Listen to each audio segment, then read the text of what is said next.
হঠাৎ যদি ভাপা পিঠে খাওয়ার ইচ্ছে হয়, দোকানে না গিয়ে বাড়িতেই বানিয়ে নিতে পারবেন এই পিঠেগুলি।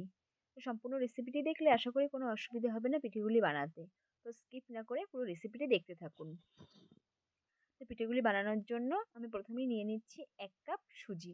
আপনারা কিন্তু এখানে সুজির পরিবর্তে চালের গুঁড়ো থাকলে সেটিও ব্যবহার করতে পারেন। তো তাতে আমি দিয়ে দিচ্ছি সামান্য পরিমাণে নুন। এবার নুনের সঙ্গে সুজিটি খুব ভালো মতন মিশিয়ে নেব। মিশিয়ে নেওয়া হয়ে গেলে এখানে দিয়ে দেবো ১.৫ কাপ পরিমাণে দুধ। আর দুধটি আমি আগে থেকেই গরম করে ঠান্ডা করে নিয়েছিলাম। দুধের সঙ্গে খুব ভালো করে সুজিটি মিশিয়ে নিতে হবে। খুব ভালো করে মিশিয়ে নিয়েছি। এবার এখানে দিয়ে দিচ্ছি খুবই সামান্য পরিমাণে বেকিং পাউডার। আমার কাছে বেকিং পাউডার ছিল তাই বেকিং পাউডারই দিয়েছি। আপনারা এখানে বেকিং পাউডার কিংবা বেকিং সোডা যেকোনো একটি ব্যবহার করতে পারেন।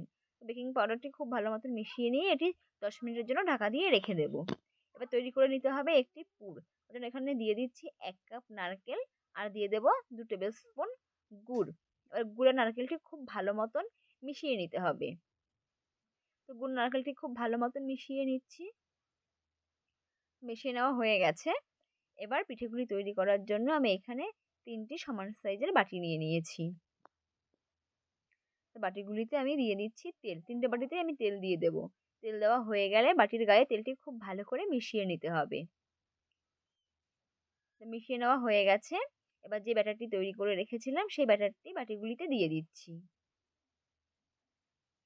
তো সুজির ব্যাটারটি আমার সবগুলি বাটিতে দেওয়া হয়ে গেছে। এবার তৈরি করে রাখা পুরটি দিয়ে দেব।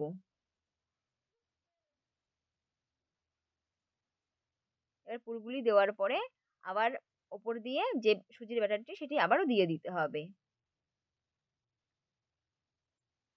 তো সবগুলি আমার কমপ্লিট করা হয়ে গেছে। এবারে আমি ডেকোরেশনের জন্য আমি কিছু কিশমিশ দিয়ে দেব। আপনারা এটা চাইলে দিতেও পারেন কিংবা স্কিপ করেও যেতে পারেন। তো ৩টে বাটিতে আমার ডেকোরেশন করা হয়ে গেছে। এবার এগুলি ভাপিয়ে নেব। তার জন্য আমি একটি ননস্টিকের কড়াই বসিয়ে দিয়েছি। তাতে আমি জল দিয়ে ৫ থেকে ৬ মিনিট আগে থেকেই ফুটিয়ে নিয়েছিলাম। তার উপরে একটি স্ট্যান্ড দিয়ে দিয়েছি। এবার বাটিগুলি বসিয়ে দিচ্ছি। বাটিগুলি বসানো হয়ে গেলে আমি এটি ঢেকে রেখে দেব প্রায় ৬ থেকে ৭ মিনিটের মতো। তো ৬ থেকে ৭ মিনিট পরে আবার ফিরে আসলাম। এবার দেখে নেব এগুলি তৈরি হয়েছে কিনা। তার জন্য আমি একটি ছুরির সাহায্যে দেখে নিচ্ছি। দেখুন ছুরির গায়ে লেগে যায়নি, তো বুঝতে হবে খুব ভালো মতন কিন্তু এগুলি তৈরি হয়ে গেছে। এবার এগুলো ঠান্ডা করে নেব। ঠান্ডা করে নিয়েছি। এবার একটি ছুরির সাহায্যে সাইডটা একটু ছাড়িয়ে নেব। এবার একটি পাত্রে এটি ঢেলে নিচ্ছি। দেখুন কত সহজে এটি বেরিয়ে আসলো। তো খুব ভালো মতন এটি তৈরি হয়ে গেছে। আর দেখেই বুঝতে পারছেন এটি কতটা সুন্দর তৈরি হয়েছে। আরো একটি বের করে আমি দেখিয়ে দিচ্ছি যেটি কত সহজেই বেরিয়ে আসছে।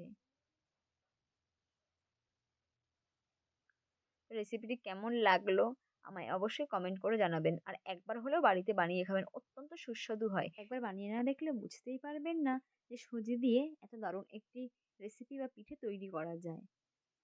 আর ভালো লাগলে অবশ্যই আমায় কমেন্ট করে জানাবেন।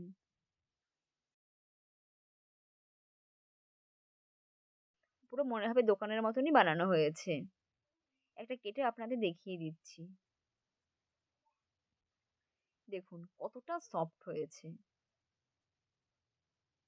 আর আমার চ্যানেলে নতুন হয়ে থাকলে চ্যানেলটি সাবস্ক্রাইব করতে কিন্তু ভুলবেন না। আর পাশে থাকা বেল আইকনে অবশ্যই ক্লিক করে দেবেন যে আমার রেসিপিটি সবার আগে আপনার কাছে পৌঁছে যায়।